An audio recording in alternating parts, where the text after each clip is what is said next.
Ce matin, je voulais pas partir trop loin. J'en ai marre de prendre des taxis. Donc je suis descendu vers un canal qui paraît-il très joli le soir. J'aurais bien pris un petit déjeuner au bord de ce canal et donc par hasard je tombe sur un lieu artistique que je voulais partager avec vous. Il est un peu désert ce matin, mais c'est un lieu de création plutôt street art. Bon, je pense que le soir il va falloir que je revienne. Ça sera peut-être un peu plus fréquenté.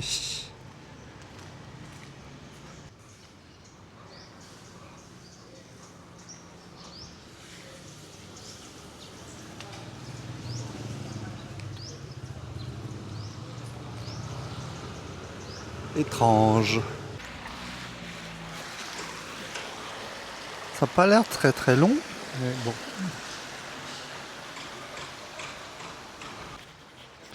Il y a quelques boutiques pour les touristes, mais c'est pas non plus la grosse foire.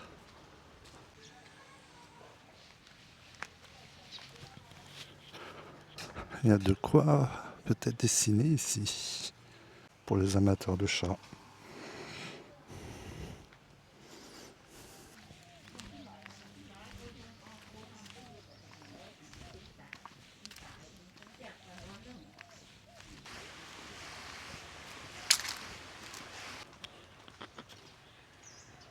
La petite cabane.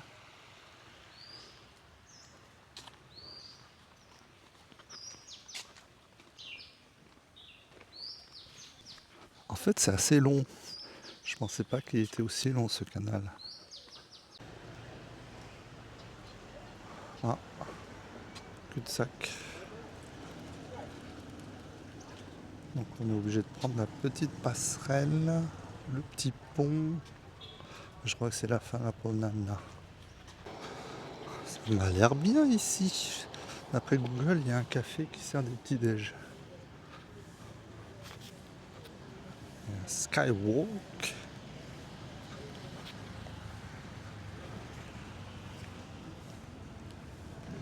Oh, peut-être rester là.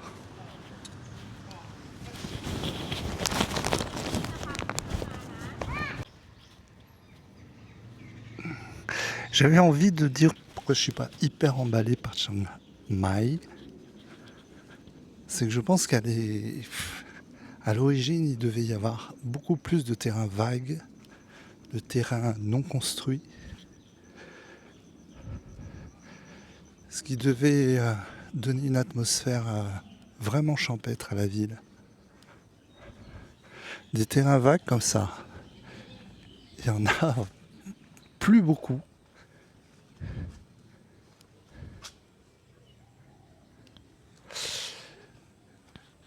Et je pense que ceux qui restent, ils vont être vite rachetés pour faire des projets immobiliers divers.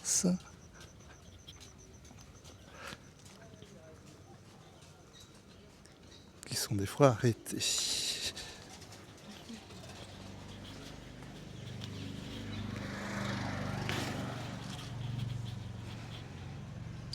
Ça aurait une autre gueule s'il y avait davantage de végétation. Si vous voyez ce que je veux dire. C'est vrai que c'est sympa l'ouest de la vieille ville. Il y a une espèce de tranquillité.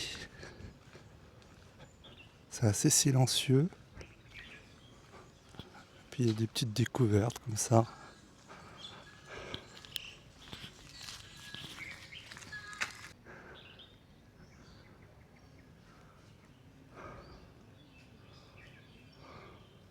« 500, 600 ans. » C'est amusant, ils arrivent jamais à dater exactement les chédis. À ma connaissance, c'est le seul jardin à l'intérieur de la vieille ville. Il est blindé de monde. Comme quoi, il ferait plus de jardins eh ben, ça répondrait à un vrai besoin.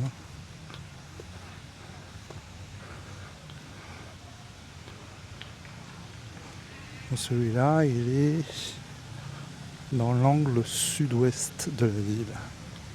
J'ai comme l'impression, en fait, qu'ils ont, pour l'instant, raté quelque chose avec le développement de Chiang Mai. Ils ont privilégié la multiplication des resorts, hôtels, etc. pour accueillir le monde entier.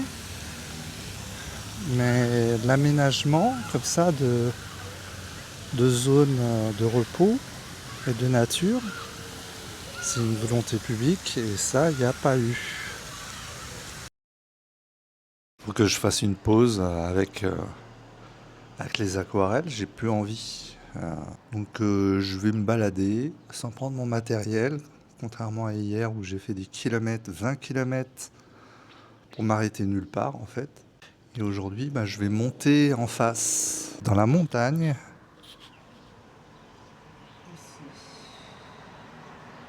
Il y a un temple et il y a le Monk's Trail. Alors c'est une montée, mais je crois que je vais la faire en descente tranquille. Je vais prendre un taxi pour aller directement en haut. J'ai pas envie de faire d'efforts. C'est un long trajet, hein. Ça doit faire dans une bonne demi-heure. Et j'ai pas bien compris ce que m'a dit la conductrice. Elle m'a dit est-ce que je voulais continuer à pied, je pense. J'ai dit oui et j'aurais pas dû. Si elle avait pu me monter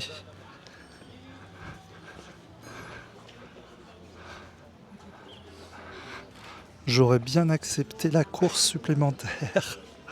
Je manque un petit peu de sucre. Bon, ça c'est un petit aparté pour Gisèle qui veut que je lui fasse un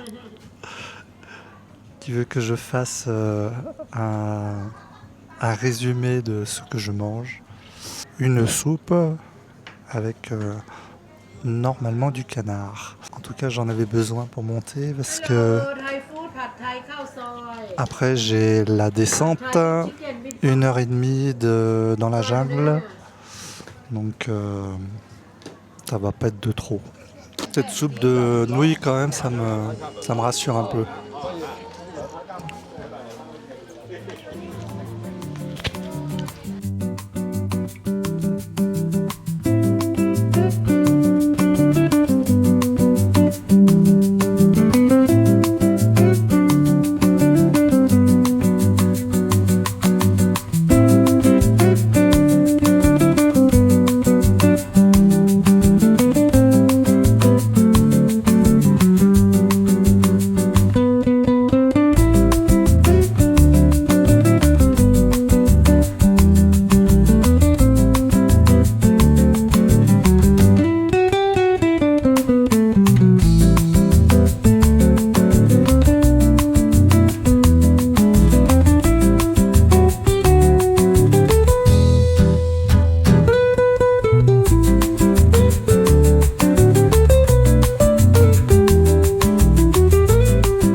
Ça vaut le coup de monter. En tout cas, le temple n'est pas plus beau que les autres. Donc il faut vraiment que le Monk Trail, je le trouve, mais rien n'est indiqué. Bon, en fait, il suffit de suivre la route pendant une centaine de mètres et puis vous arrivez au début du chemin.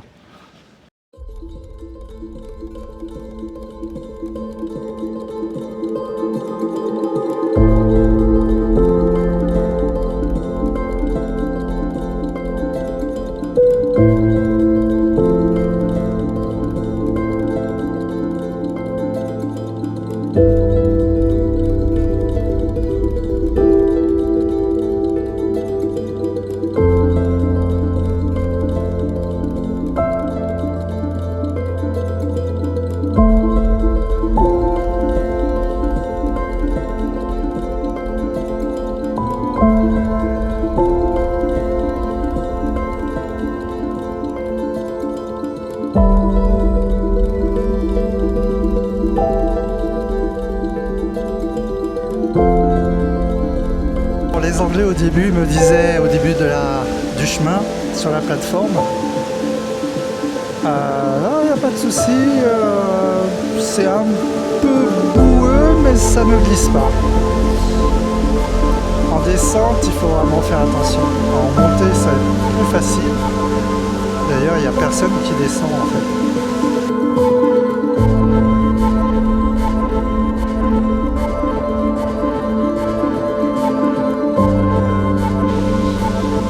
Donc un peu plus bas, il y a un deuxième VAT.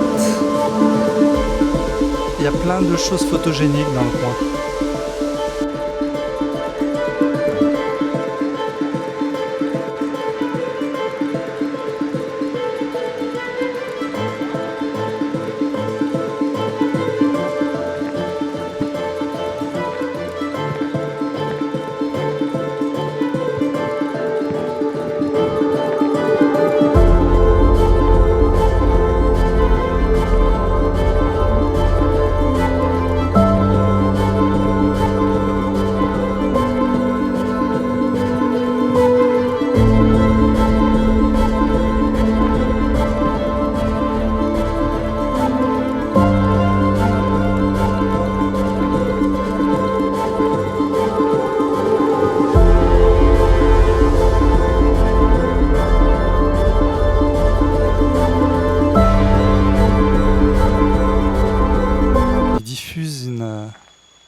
Un son strident.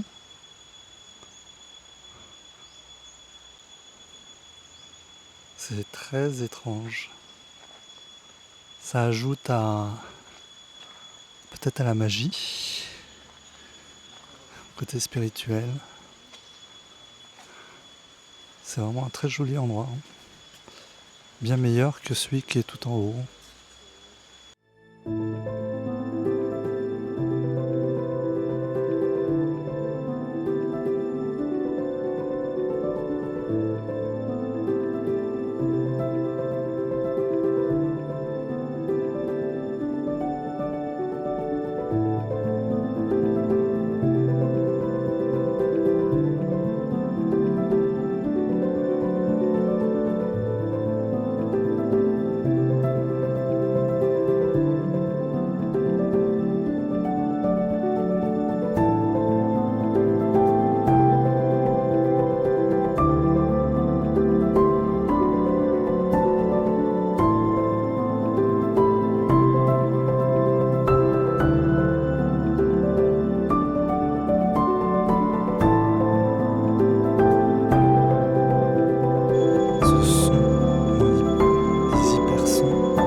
Donc je suis arrivé dans cette zone universitaire où ils forment des ingénieurs. Il y a une école d'architecture aussi quelque part. Et il y a ce monument historique d'une horloge futuriste de la marque Seiko. Toute une époque. Ça rappelle un peu ce qu'ils faisaient aussi en Irak. C'est certains bâtiments officiels de l'Irak. C'est sur ce joli rond-point que je vais terminer cette vidéo. La journée a été épuisante.